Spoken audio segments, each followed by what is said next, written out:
جن لوگوں کو ہم نے کتاب عنایت کی ہے وہ اس کو ایسا پڑھتے ہیں جیسا اس کے پڑھنے کا حق ہے، یہی لوگ اس پر ایمان رکھتے ہیں، اور جو اس کو نہیں مانتے وہی خسارہ پانے والے ہیں۔ اے بنی اسرائیل، میرے وہ احسان یاد کرو جو میں نے تم پر کیے، اور یہ کہ میں نے تم کو اہل عالم پر فضیلت بخشی،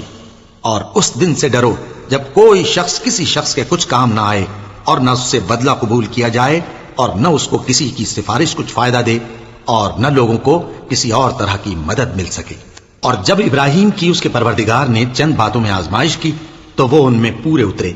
فرمایا کہ میں تم کو لوگوں کا پیشوا بناؤں گا۔ انہوں نے کہا کہ پروردگار، میری اولاد میں سے بھی پیشوا بنائیو۔ فرمایا کہ میرا قول و قرار ظالموں کے لیے نہیں ہوا کرتا۔ اور جب ہم نے خانہ کعبہ کو لوگوں کے لیے جمع ہونے اور امن پانے کی جگہ مقرر کیا، اور حکم دیا کہ جس مقام پر ابراہیم کھڑے ہوتے تھے اس کو نماز کی جگہ بنا لو، اور ابراہیم اور اسماعیل کو حکم بھیجا کہ طواف کرنے والوں اور اعتکاف کرنے والوں اور رکوع کرنے والوں اور سجدہ کرنے والوں کے لیے میرے گھر کو پاک صاف رکھا کرو۔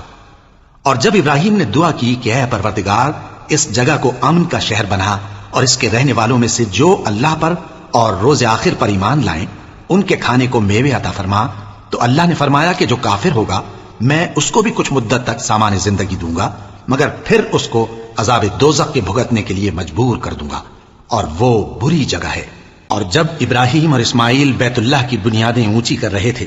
تو دعا کیے جاتے تھے کہ اے ہمارے پروردگار، ہم سے یہ خدمت قبول فرما، بے شک تو سننے والا ہے، جاننے والا ہے۔ اے پروردگار، ہم کو اپنا فرما بردار بنائے رکھیو، اور ہماری اولاد میں سے بھی ایک گروہ کو اپنا حکم بردار بنائیو۔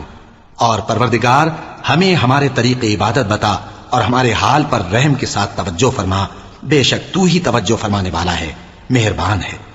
اے پروردگار، ان لوگوں میں انہی میں سے ایک پیغمبر مبعوث کیجو جو ان کو تیری آیتیں پڑھ پڑھ کر سنایا کرے، اور کتاب اور دانائی سکھایا کرے، اور ان کے دلوں کو پاک صاف کیا کرے، بے شک تو غالب ہے، صاحب حکمت ہے۔ اور ابراہیم کے دین سے کون روگردانی کر سکتا ہے بجز اس کے جو نہایت نادان ہو؟ اور ہم نے ان کو دنیا میں بھی منتخب کیا تھا، اور آخرت میں بھی وہ نیک لوگوں میں ہوں گے۔